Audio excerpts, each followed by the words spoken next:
Il faut vraiment que les Français comprennent que derrière cette question des agriculteurs, il y a la dégradation terrible que l'Union européenne a apportée sur notre pays. L'Union européenne, de mon point de vue, a détruit la France.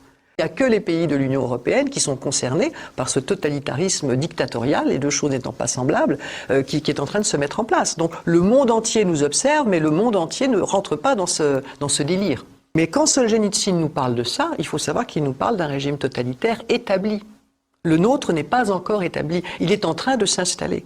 C'est-à-dire que le moment dans lequel nous sommes, de mon point de vue, est un moment historique. Nous avons l'opportunité aujourd'hui d'empêcher ce système totalitaire de se mettre en place. Dans quelques années, et peut-être beaucoup plus rapidement que ça, ce ne sera sans doute plus possible. Quand on pense qu'ils sont incompétents, malheureusement, on passe à côté de l'essentiel. Il s'agit d'un système qui est en place et que, de ce point de vue, la compétence n'est absolument pas leur problème. Ou plus exactement, ils sont très compétents dans leur domaine, puisque je pense que malheureusement, il s'agit de déstructurer, voire de détruire nos pays européens. Si le but c'est de déconstruire, de déstructurer, voire de détruire, ils sont parfaitement compétents.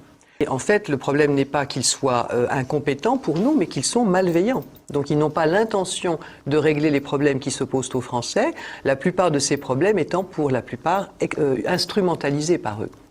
Quelquefois, ils sont créés, ou en tout cas, ils sont utilisés de manière à rejoindre un peu leurs objectifs de destruction du pays. Puisque ce que nous avons découvert pendant le Covid et que nous vivons de douloureux aujourd'hui, cette déconstruction, destruction de nos pays, c'est quelque chose qui, de mon point de vue, et pas seulement du mien, est en cours depuis 40 ans. Ça s'est construit pour le coup, ou ça s'est déconstruit très très progressivement. Ah mais je pense qu'il n'est pas du tout dans la fonction prévue, son mandat n'est pas du tout de tenir la fonction prévue habituellement par un président de la République. Son mandat, je pense, est de préparer la population, mais de préparer la population à cette nouvelle société qu'ils veulent progressivement nous imposer.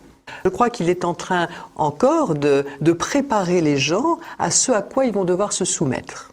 Et bon, c'est un message qu'ils envoient à l'ensemble de la population.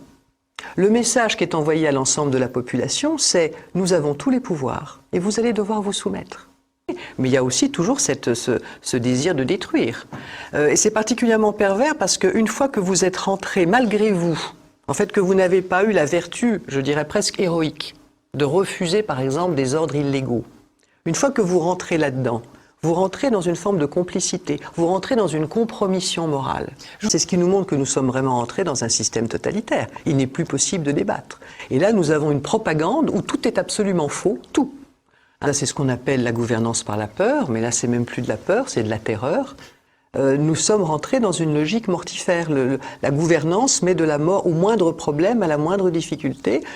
Il n'y a plus aucun débat en France.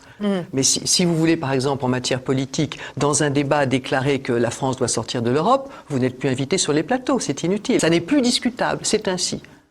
Et ça a commencé, enfin ça s'est vu très fort avec le Covid, où alors que des personnes qui étaient des spécialistes de leur fonction, notamment les médecins que nous avions, disaient qu'il y avait un certain nombre de difficultés, qu'il fallait au moins se poser des questions. Et ça a été irrecevable au point de détruire leur réputation.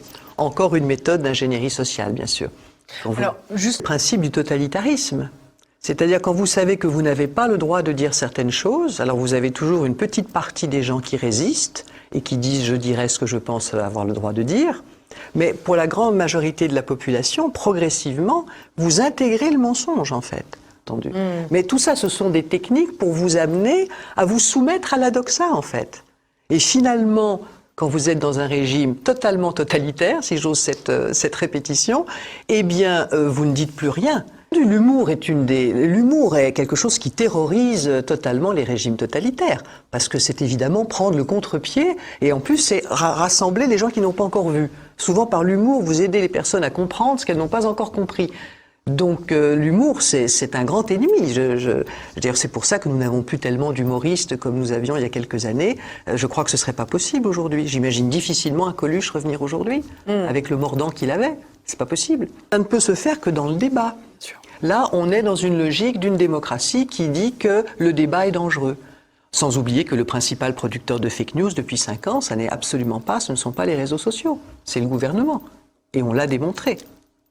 On l'a démontré. Vous vous rendez compte depuis 5 ans particulièrement, toute l'énergie que nous avons tous consacrée à lutter contre ces imposteurs.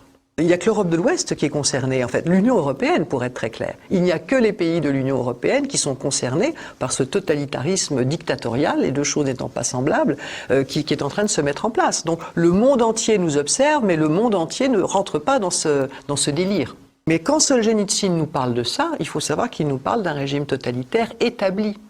Le nôtre n'est pas encore établi. Il est en train de s'installer. C'est-à-dire que le moment dans lequel nous sommes, de mon point de vue, est un moment historique. Nous avons l'opportunité aujourd'hui d'empêcher ce système totalitaire de se mettre en place. Dans quelques années, et peut-être beaucoup plus rapidement que ça, ce ne sera sans doute plus possible.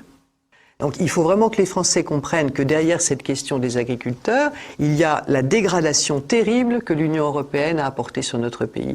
L'Union européenne, de mon point de vue, a détruit la France.